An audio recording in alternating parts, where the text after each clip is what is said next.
Royal protocol strictly forbids touching the Queen, but cameras clearly caught First Lady Michelle Obama putting an arm around Her Royal Highness yesterday.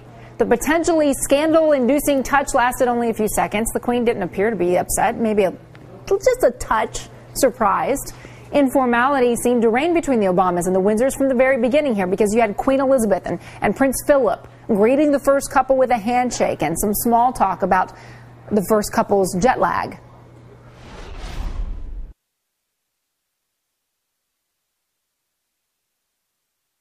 Okay, there's no sound for that, but at any rate, it seems Mrs. Obama did indeed make a new friend, because the Queen then told the First Lady, "Now that we've met, let's stay in touch."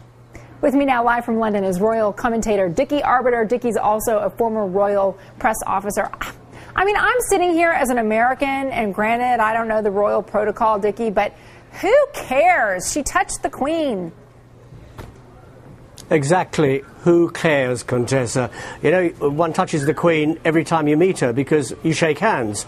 Now, what is interesting, when the Obamas went into the audience room and you look at the photographs, normally when the Queen shakes hands with people, she sticks a few fingers out, 5 fingers, 4 fingers, because she shakes hands with a lot of people and it's a lot of pressure on an 82-year-old hand. But this is a firm handshake with Mrs. Obama, so right away the body language, the body chemistry is there. And if you look at the rerun the pictures again of the Queen and Mrs. Obama with their arms around each other, well, it's a spontaneous gesture on behalf of the Queen. If she didn't want to do it, she wouldn't have done it. And it's the first time, to my knowledge, that she has ever reacted like that. So very much a first in terms of the Queen and touching the Queen. But, you know, as you say right at the beginning, Contessa, who cares? Are they making a big deal out of it in Great Britain, where perhaps things like this breach of protocol are considered more serious?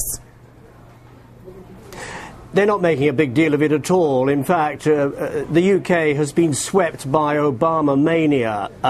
You know, they are the golden couple. Quite interesting, the picture that appeared in the papers yesterday morning following the first meeting between the Obamas and Brown, well, quite frankly, looking at the Obamas, they looked like a commercial for toothpaste, while the Browns looked like they had just left a funeral parlour. They're like chalk and cheese, although the Browns did kind of lighten up later on. But everywhere the Obamas have gone, they've been this broad smile, this charismatic persona from them, and people just love them, and the media love them, and not a bad word has been said, Contessa. All right, so poor Browns, bless their hearts, you know, chalk and toothpaste, oh, poor things. Let me